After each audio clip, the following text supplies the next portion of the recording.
네, 반갑습니다. 리얼 미국 주식입니다. 오늘 리얼 미국 주식은 엔비디아, 테슬라 마지막 남은 폭탄입니다. 어디서 폭탄이 터질지 제가 오늘 명확하게 알려드릴 겁니다. 여러분들도 집중하셔야 되고요.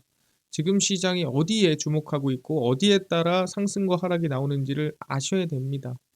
근데 최근에 댓글을 보니까 이런 분들이 되게 많았어요. 아니, 너는 엔비디아 테슬라를 적어놓고 왜 엔비디아 테슬라 얘기는 하나도 없니? 라고 하시는 분들이 있습니다. 근데 저는 이 엔비디아 테슬라 개별적인 이슈에 대해서도 다루면 좋겠지만 사실 이 기업들이 가장 크게 영향을 받는 글로벌적인 그리고 미국 중심의 이슈를 다뤄서 이 이슈 때문에 엔비디아 테슬라 그 관련된 기업들까지도 오를 수 있다 내릴 수 있다를 설명드리는 거예요. 그래서 이 기업 하나하나의 이슈보다도 전체적인 흐름이 우상향입니다, 우하향입니다, 여기가 바닥입니다를 알려드리는 겁니다. 그래서 엔비디아 테슬라 주주분들 우리 같이 이 정보들 뉴스들 그리고 앞으로 시장이 어디가 저점인지를 알아갔으면 좋겠다는 마음으로 진심으로 영상을 제가 찍고 있잖아요. 그래서 항상 봐주시고 저희 모두 주식으로 좀 성공할 수 있단 마음으로 나아갔으면 좋겠습니다. 그래서 댓글에 여러분들 응원이나 아니면은 정말 하고 싶은 얘기 꼭 많이 달아주세요. 제가 힘이 되고 있습니다. 하나하나 읽고요. 하나하나 읽으면서 또 힘을 내고 있습니다.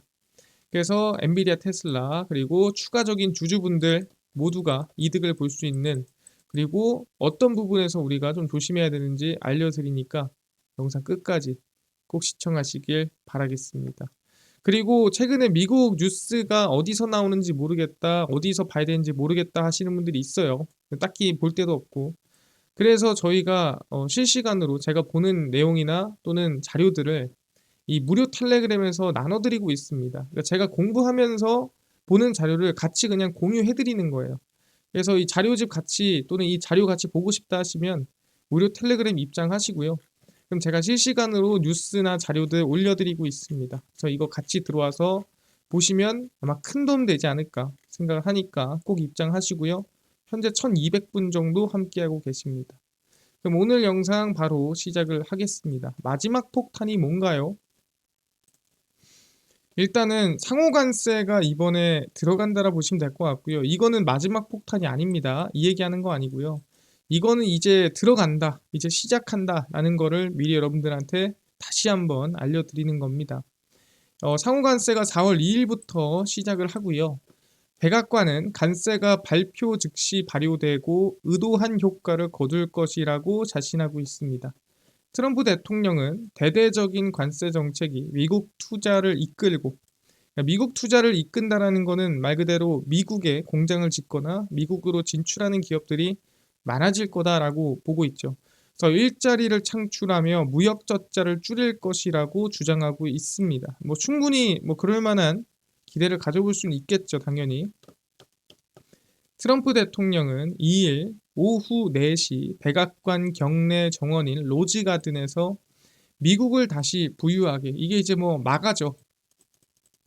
예. Make America Great Again 행사를 열고 상호관세를 발표할 계획입니다. 그래서 여러 가지 얘기가 나오는데 아직 확정난 건 없어요. 근데 나오는 얘기를 보면은 국가별로 상이한 관세율이 적용될 것이라는 관측도 있으나 다른 얘기로는 모든 수입품의 20%가 들어가는 보편관세가 들어갈 수도 있고 국가별로 협의를 해서 낮춰주거나 그럴 것 같다라는 얘기도 있습니다. 그래서 상호관세가 실제 정확하게 어떻게 들어갈지는 아무도 모른다. 그래서 이번에 발표되는 걸 지켜봐야 된다라고 얘기를 합니다. 근데 여기서 많은 분들이 조금 고민하는 게 그거예요. 트럼프가 원하는 건 세금을 늘리는 겁니까? 아니면 미국에다가 투자를 이끄는 건가요? 목적이 대체 뭐야? 라고 물어볼 수도 있어요. 그래서 저는 이 목적에 대해서 제가 추측하지 않고요. 스콧 베센트의 발표 또는 언급을 가지고 왔습니다. 이 최근에 이 트럼프의 목적이 뭔지에 대해서 스콧 베센트 재무장관이 얘기를 했어요. 그래서 뭐라고 얘기를 했느냐? 스콧 베센트 재무장관이 최근 인터뷰에서 70분 이상을 할애해서 트럼프 행정부의 경제정책 방향을 설명했습니다. 그러니까 우리는 이걸 원하고 이걸 원하는 게 아닙니다. 이런 방향이지 이런 방향이 아닙니다. 이걸 정확하게 하는 발언이 있었다라는 거죠. 그럼 그 발언이 뭔가요? 정부 부채 및 지출 축소를 점진적이며 통제 가능한 속도로 진행하는 것이 목표다. 이게 결론이에요. 그러니까 트럼프가 원하는 거는 과세가 아닙니다. 버는 세금을 늘리자. 이 얘기가 절대 아니에요. 세금을 늘리자는 게 아니라 정확히 말하면 지출을 줄이자는 거예요. 그래서 무역 적자를 줄이자는 겁니다. 왜? 우리가 손해봐야 돼? 손해보는 걸 없애고 싶다지 내가 버는 돈이 많아졌으면 좋겠어. 이게 아니라는 겁니다. 그래서 미국의 장기 평균 재정 적자 수준은 GDP 대비 3에서 3.5% 수준이고 미국은 뭐가 문제다? 재정 수입이 문제가 아니다. 그러니까 버는 문제가 아니다. 더 벌자 이게 아니라 돈을 많이 쓰는 게 문제다. 그래서 도지부서라든가 이런 게 나온 이유가 뭐냐면 우리가 관세를 매겨서 돈을 더 벌자 이게 아니라 돈을 덜 쓰고 돈을 조금 적게 쓰게 만들자라고 하는 게 트럼프의 목적이에요. 그래서 우리의 시선이 관세를 매긴다가 아니라 어떻게 하면 돈을 줄일 수 있을까로 봐야 되는 게 맞다라는 거죠. 그래서 경제 정책으로 봤을 때는 관세를 부과해서 무역 적자를 줄이고 낮고 예측 가능한 세금을 내자라고 얘기를 하는 거고요. 그러니까 세금을 굳이 안 늘려도 된다라는 거예요. 그래서 오히려 법인세 인하에 대한 가능성이 있는 거고 전방위 금융 규제 완화. 지금 너무 중소형 은행한테 규제가 빡세다. 그리고 저렴한 에너지 공급입니다. 유가라든가 천연가스 가격이 올라가선 안 되고 생산량을 늘려야 한다의 계획인 거죠. 이렇게 하면 인플레이션 안 나오고 세금 유입을 많이 안 하더라도 충분히 안정적인 이 지출이 많이 나가지 않은 선에서 유지할 수 있다. 근데 지금까지 문제는 지출이 너무 많이 나갔어요. 라고 한 겁니다. 70분 동안 얘기한 게 그거였어요. 지금까지 돈을 너무 많이 썼으니까 앞으로는 좀 줄여야지. 세금을 안 늘려도 쓰는 것만 줄여도 좋아요. 라고 얘기를 했습니다. 그렇구나. 그래서 민감한 게 뭐라 그랬어요. 그래서 저는 트럼프가 가장 민감하게 생각하는 게 제가 말씀드렸지만 국채라고 얘기했습니다. 그래서 최근에 증시가 급락을 한번 했잖아요. 왜 급락했나? 저는 이거 영향이 크다고 봐요. 7년물 국채 경매입니다. 재무부가 실시한 7년물 경매에서 국채 경매입니다. 그래서 약 3월 27일에 진행을 했고요. 발행금리가 4.2233%로 발행 당시 시장금리보다 높게 발행됐습니다. 시장금리보다 높게 발행됐다는 것은 경쟁이 치열하지 않았다. 수요가 많지 않았다라고 얘기를 하는 겁니다. 수요가 많지 않았다라고 한다면 뭐예요? 아직 내가 굳이 국채를 왜 사야 되지라는 분위기라는 거죠. 그 정도로 위험하진 않는데 라는 생각인 겁니다. 해외 수요를 나타내는 간접 수요가 61.2%로 최근 6회 평균 66.1%보다 많이 낮아진 모습이다. 그러다 보니까 지금 굳이 내가 국채를 사야 돼? 라는 의견들이 많다라는 거죠. 그래서 아까 얘기했지만 트럼프는 더 많은 세금을 걷는 게 중요한 게 아닙니다. 필요 없는 비용을 줄이는 방향으로 가자는 정책이에요. 근데 그 필요 없는 비용이 뭐예요? 높은 이자 비용입니다. 트럼프는 이자 비용을 많이 내는 거에 대해서 정말 불만이 많을 겁니다. 왜? 국방비보다 많이 내니까. 근데 줄일 수 있나요? 충분히 줄일 수가 있겠죠. 국채 수요를 늘리면 되는 거 아니겠습니까? 장기 국채 금리 상승에 그래서 민감하게 반응하는 겁니다. 왜? 올라가면은 내가 돈은 쓰는 비용이 올라가니까. 국방비보다 많이 나가는 이자 비용을 줄이는 게 1순위인 거예요. 그래서 7년물 국채 경매 안 좋게 나오자마자 시장 급락한 겁니다. 무슨 수를 써서라도 시장 밀어버리는 거예요. 그러면은 이 7년물 국채 경매 알겠어요. 그럼 그 다음 우리가 테스트해 볼 수 있는 시간이 또 있습니다. 언제 테스트해 보냐라고 한다면 바로 4월 8일에서 4월 10일에 국채 경매가 있죠. 근데 이때는 애매한 게 아닙니다. 3년물, 10년물, 30년물 정말 중요하죠. 이 중요한 국채들이 8일, 9일, 10일에 경매가 진행이 됩니다. 과연 이때 경쟁률이 어떻게 나올지, 이때 시장 금리보다 높게 나올지 낮게 나올지에 대해서 시장이 한 번 더 급락할 수 있어요. 3년, 10년, 30년 국채 경매에서 수요가 높아. 그러니까 사고 싶은 사람들이 많아서 시장 금리보다 낮게 금리가 결정돼야 합니다. 이게 나이스예요. 가장 좋은 결과입니다. 시장 금리보다 낮게 금리가 결정돼야 아시겠지만 내가 비용을 적게 지출하는 거죠, 미국이. 그래야 트럼프가 만족할 거죠. 근데 이번 7년 국채처럼 시장 금리보다 높게 발행되면은 시장 급락을 한 번 더 시킬 수 있어요. 왜? 화가 나겠죠.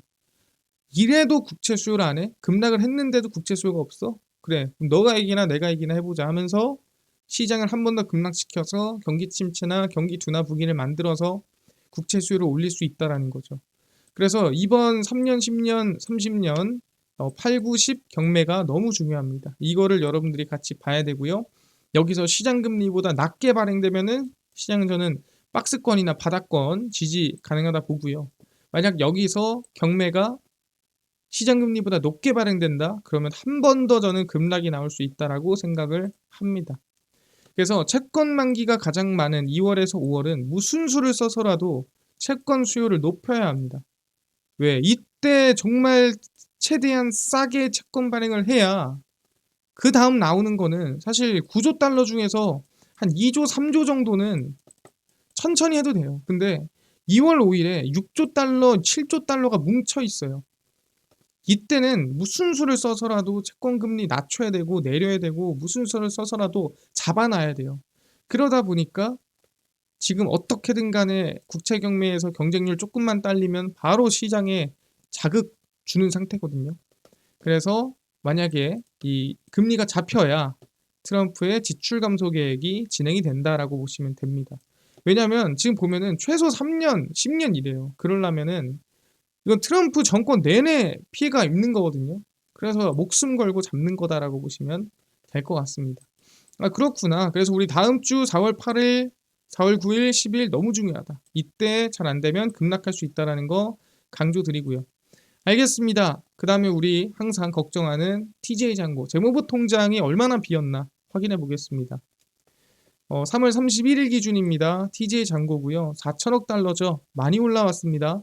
3,500억에서 3,150억 갔다가 2,800억 갔다가 3,000억 갔다가 4,000억 올라왔어요. 왜 올라왔지? 예, 세금 들어오고 있습니다. 지금 4월에 중순까지 열심히 들어올 거예요. 중순까지 바바바박 들어올 거고요. 이게 이제 얼마까지 올라가는지가 중요한데 제 예상치는 한 7천억 달러 봅니다. 최고점 TJ 잔고 이번에 세금 들어오면 고점이 한 7천억 달러쯤 되지 않을까 생각하고요. 만약에 많이 안 들어오면은 6천억 달러 정도 예상을 합니다. 그래서 7천억이나 6천억 달러 들어오면은 사고다 이렇게 생각합니다. 그러면 시장이 한 번 더 밀릴 수 있는 분위기 생길 수 있을 것 같은데 일단 이거는 국채 발행하고 그 다음에 세금 4월 중순까지 들어오는 거 다 확인하고 4월 중순 넘어서 제가 다시 한번 정리를 하는 걸로 하고요. TJ 잔고로 돈 얼마 들어오는지 저랑 같이 계속 체크하면서 시장이 얼마나 영향을 줄지 임팩트를 확인해 봐야 됩니다. 그래서 현재는 4천억 달러다 알아두시면 될 것 같고요. 영래포입니다. 제가 얘기했지만 구체한도 이 협상이 늦어지다 보니까 돈이 지금 영래포로 쏠리고 있어요. 왜냐면 놀릴 수는 없잖아. 그러니까 지금 영래포에다가 돈을 다 꽂는 중입니다. 그래서 지금 꽤나 높은 수준에서 유지가 되고 있는데 그래도 2,300억 달러고 최저점 수준이에요. 여기로 돈이 더 들어갈 수는 없어요. 어차피 빠질 돈들입니다. 그렇게 알아두시면 되고요. 이게 이렇게 늘어날 수는 없다. 설명드리고 그냥 바닥권이다. 알아두시면 될 것 같습니다. 그리고 이제 엔캐리 트레이드 청산 조건인데 제가 얘기했죠. 엔캐리 트레이드 청산은 끝났다. 라고 얘기를 하고요. 정말로 이 국채가 2.47%로 내려왔고요. 30년. 미국 국채도 내려가지만 얘는 올라가면 안 됩니다. 그래서 저는 엔캐리 트레이드 청산은 끝났다라고 얘기하고요. 엔달러 같은 경우에도 150엔 근처에서 왔다 갔다 합니다. 그래서 이게 정말 급격하게 빠지지 않는 이상은 일단 지금 구간은 끝났다. 일본의 매도세는 마무리가 됐다라고 보는 게 맞다라고 제가 정리를 하겠습니다. 그 다음에 이제 일정입니다. 3월 주요 일정이고요. 제조업 PMI 이거 안 좋게 나왔습니다. 그 다음에 졸지 같은 경우에도 예상보다 조금 안 좋게 나왔는데 이거는 뭐 애매하고요. 이제 ADP 민간 고용지표 봐야 되고 그 다음에 서비스업 PMI 봐야겠죠. 이거 안 좋게 나왔는데 이거는 어떻게 나오는지 확인을 해봐야 됩니다. 그 다음에 고용보고서 이제 실업률이랑 그 다음 비농업 고용지표 확인을 해봐야 됩니다. 실업률이 우리 흔히 알고 있는 금리에 영향을 정말 많이 주겠죠. 지금 경제가 둔화되고 있나 침체되고 있나 확인할 수 있는 거고요. 그 다음에 4월 9일 FMC 회의록이고요. 3월 FMC에서 무슨 얘기를 했나 확인해 볼 수가 있고 4월 10일 CPI 소비자 물가지수입니다. PC가 이번에 예상보다 높게 나왔죠. 그럼 이번 CPI는 과연 어떻게 나올지 지켜봐야 되는데 아마 이 원자재 가격이 조금 바닥이었기 때문에 그렇게까지 높지 않게 나오지 않을까. 유가가 낮았기 때문에 나쁘지 않지 않을까라고 생각은 해봅니다. 그리고 오스틴 굴스비 연준 총재 연설이 있습니다. 그리고 4월 중순부터는 실적 발표 시즌인 거 알아두시면 될 것 같고요. 실적 발표도 정리해서 올려드리겠습니다. 그래서 결론입니다. 슬슬 세금 유입이 들어오는 시기로 4월 중순까지 얼마나 많은 세금이 들어오는지 체크를 해야 됩니다. 현재 4천억 달러 수준이다 얘기를 했고요. 제 목표치는 아마 전망치는 제가 봤을 때 적으면 6천억 달러고 많으면 7천억 달러일 것 같아요. 그래서 한 6천억, 7천억이 고점이지 않을까 생각을 합니다. 상호관세 부과 시작으로 중요한 건 뭐다? 관세를 얼마나 부과하냐도 있겠지만 보복관세가 얼마 나오는지, 그러니까 미국한테 대항하는 나라가 어느 나라들이 있는지를 확인해야 됩니다. 그래서 국가별로 협의를 하는 게 중요하고요. 그러니까 왜냐하면 세금을 뭐 전부 다 20% 때려봤자 상호관세니까 야 우리는 이 정도 아니잖아 하면서 협의가 들어올 겁니다. 그게 더 중요해요. 그래서 보복관세가 얼마나 들어오는지가 핵심인 겁니다. 엔캐리 트레이드 청산은 저는 거의 끝났다고 보고 아까 얘기했죠. 미국 국채 발행 금리에 따라 아까 얘기했던 4월 8일, 9일, 10일 금리에 따라 시장 추가 급락 가능성이 있어요. 아마 빠진다면은 이것 때문에 빠질 가능성이 높다라고 알아두시면 될 것 같고요. 일단 부채 한도 협상에 대한 불확실성. 엔캐리 청산은 끝났고 채권 금리 하락 중요하고 여기 써 있죠. 그래서 눌릴 가능성 35% 정도 봅니다. 왜냐하면 생각보다 금리가 낮게 발행될 수 있잖아요. 그리고 횡보하거나 바닥 찍을 확률이 65% 보겠습니다. 그래서 저는 지금 증시는 뭐라 했어요? 4월까지는 시장이 오를 수 있다 없다? 오를 수가 없다. 오른다고 생각하지 마세요. 4월은 오를 수 있을까? 반등할 수 있을까? V장 반등할 수 있을까? 우상향할 수 있을까? 생각하지 마세요. 기대감 다 버리시고 굳이 오른다면 4월에서 5월 지나갈 때 봐야 된다. 가능성 있는 시기는 그때다. 더 늦을 수도 있습니다. 근데 4월, 5월쯤 봅니다. 그래서 결론은 다음 주 이 국채에 따라서 더 추가로 하락할 가능성 열어두고요.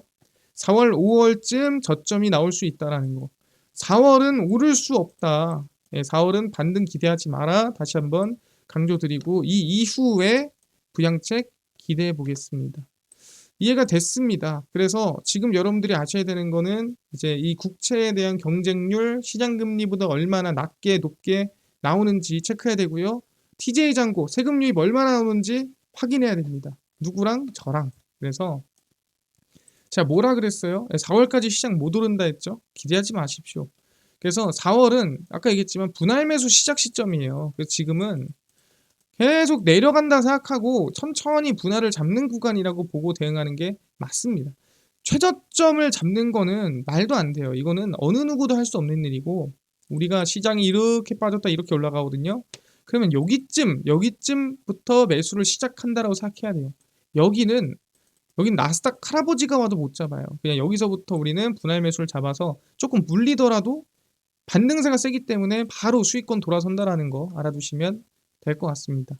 그래서 제가 수금일 저녁 10시에 마켓 타이밍 분석 진행하니까요. 꼭 여러분들 저녁 10시에 시청 같이 해주시면 감사하겠다 말씀드리고 저희가 미국 실시간 뉴스나 자료 정보 무료 텔레그램에서 제가 같이 나눠드리고 있습니다. 이 텔레그램 들어와서 같이 공부하고 확인하시고 배우시면 좋을 것 같으니까 현재 1200분 들어왔죠? 모두 보시는 분들 참여하시면 좋을 것 같습니다. 그래서 리얼 미국 주식 여러분들의 감사, 여러분들의 사랑, 관심으로 성장합니다. 댓글 많이 달아주시고요. 그리고 엔비디아, 테슬라, 그리고 이외의 모든 주주분들 도움 많이 받아가시면 좋을 것 같습니다. 감사합니다.